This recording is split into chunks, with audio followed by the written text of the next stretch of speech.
Hello mga minahal kong kaibigan followers, good evening. Sana nasa magandang kalagayan kayo. Nandito naman ako mangungulit sa inyo. Magdasal tayo ha. Maraming salamat. Sa ngalan sa Ama at sa Anak at sa Espiritu Santo.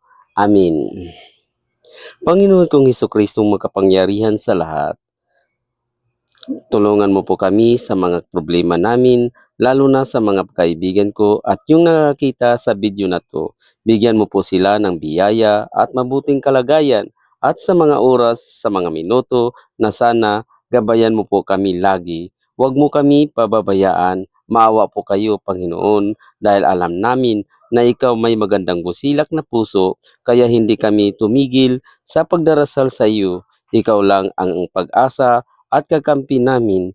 Hinihiling namin ang lahat ng aming mga kasalanan na sana mapatawad mo pa kami lahat. Kami dahil ikaw lang ang may kakayahang magpapatawad sa amin. Amin.